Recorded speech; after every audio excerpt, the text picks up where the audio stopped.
گیا، شیطان رونے لگا، بھاگنے لگا، شیطان کی ذریت پہنچنے لگی، اے ہمارے سردار تو کیوں رو رہا ہے؟ کہنے لگا اس لیے رو رہا ہوں، آج مسلمانوں کے نبی آ گیا ہے۔ پہلے تو میں لوگوں کو گمراہ کرتا تھا، آج مسلمانوں کا نبی آ گیا ہے، لوگوں کو راہ راست پر لے آئے گا۔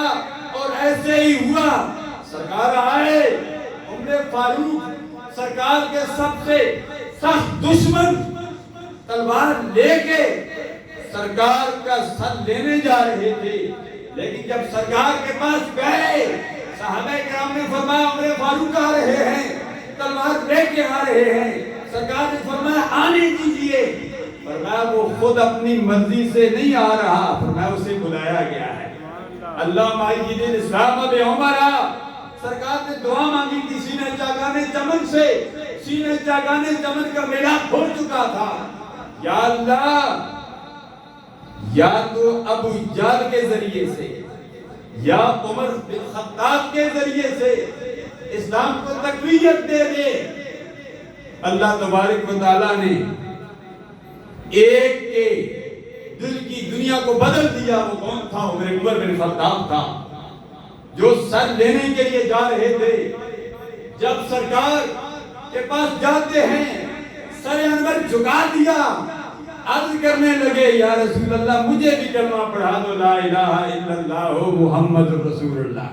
پہلے مسلمان چھپ کے نماز پڑھا کرتے تھے، چھپ کے نماز پڑھا کرتے تھے، کافر اذیتیں دیتے تھے، تکلیفیں دیتے تھے، سرکار کو بھی نہیں چھوڑا، سرکار کے اوپر بھی اوجڑی رکھ دی، پتھر مارتے تھے، آوازیں کستے تھے، الزامات لگاتے تھے، کیا سے کیا نہیں کہتے تھے۔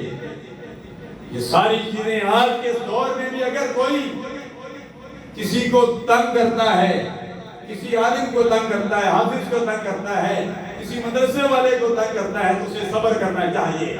لوگوں نے تو سرکار کو بھی معاف نہیں کیا، لوگ تو حضرت شعیب علیہ السلام کے بھی راستے میں ڈنڈے لے کر بیٹھ جایا کرتے تھے۔ شعیب علیہ السلام تبلیغ کے لیے بات نکلیں گے، ہم ان کو ڈنڈے ماریں گے، یہ قرآن کہتا ہے، لیکن اللہ نے فرمایا اے شعیب آپ نے صبر کرنا ہے۔ شعیب علیہ السلام نے صبر کیا۔ تکلیفیں آتی ہیں ہمیشہ نیک لوگوں پر آتی ہیں، جو برے ہوتے ہیں، جو رب سے دور ہوتے ہیں، ان پر تکلیفیں نہیں آتی۔ فرعون کو 450 سال تک اس کی عمر تھی، اس نے حکومت کی، سر کو درد تک نہیں ہوا۔ ویسے سر کا درد بڑا سخت ہوتا ہے، چاہے دانت کا درد ہے، کان کا درد ہے، سر کا درد ہے، انسان کہتا ہے بس میری آخری سانسیں ہیں۔ کوئی بھی تکلیف ہے، جب یہ تکلیف اتنی مشکل ہوتی ہے تو سیلاب زندگان میں متاثرین ہیں، ان کی تکلیف کو دیکھیے۔